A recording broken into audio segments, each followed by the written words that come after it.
The speakers. Can I invite George Arthur, our beloved comrade from Barnsley, and put it together for the people of Barnsley.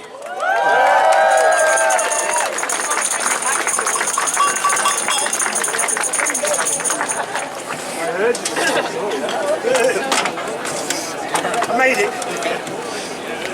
Right, after a wobbly start, I want to say that I'm very proud to be here today from Barnsley Trades Council. Our banner is leaning over there against the wall, and it's really important that we see within the workers' movement the question of Palestine taken up. Barnsley Trades Council has been proud to stand beside all the protests that have taken place to support the Palestinians. We demand that Britain stop supplying weapons for Israel for its deadly attacks on Gaza, and now for the deadly attacks on Tehran. And I don't know if people heard this morning, Trump has announced he wants 10 million people living in Tehran to evacuate the city because...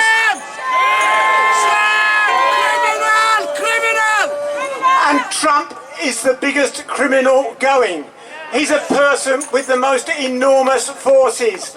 And when he says he's going to do something attacking people in that part of the world, it's very likely that if he's not stopped, it will go ahead.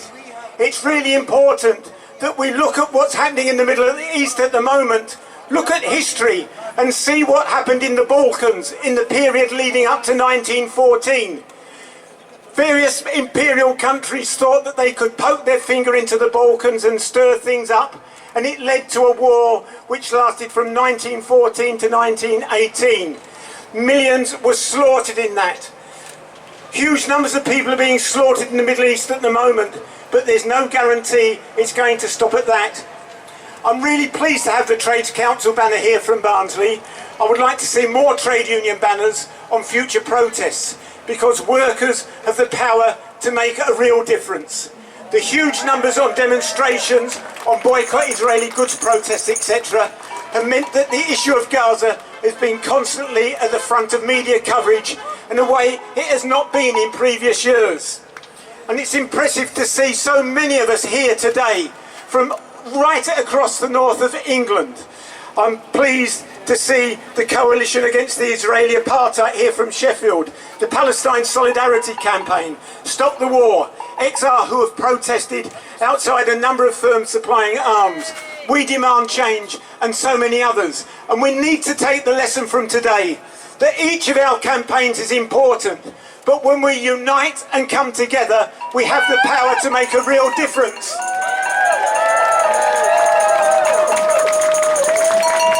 I said that the power that trade unions have can make a huge difference.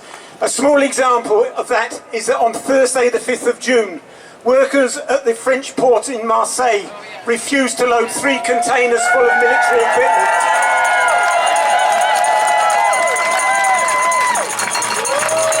Not only did they refuse to load the containers onto the Israeli ship, they contacted dockers at the port of Genoa, where the ship was sailing onto, and union members in Genoa stopped the ship from docking.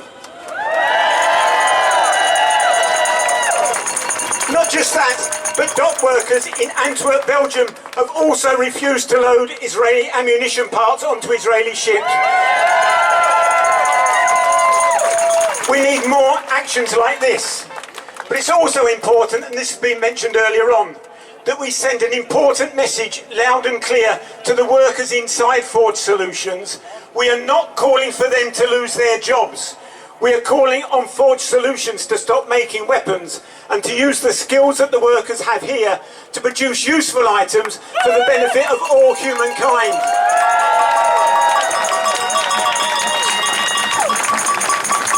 I'm a member of Unite the Union, and I'm embarrassed that my union's General Secretary welcomed Keir Starmer's announcement of greater spending on weapons in this country. I'm embarrassed that the Sheffield Council leader Tom Hunt welcomed the announcement of more spending on weapons as a boost to the Sheffield economy.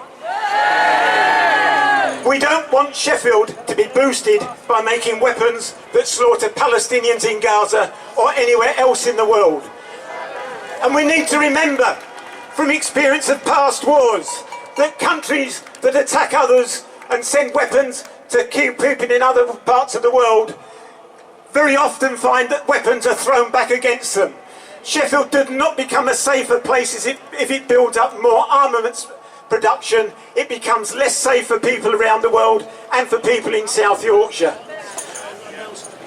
There are alternatives. In July 2021, workers at the GKN factory in Florence, Italy, occupied their factory to prevent mass redundancies. They transformed their factory production from car parts to environmentally friendly cargo bikes and solar panels, and they are still in occupation. It shows that there is an alternative possible when workers come together. I'd rather see a world where we all live in peace instead of one that watches the Middle East go up in flames as Starmer sends British planes again to defend Israel.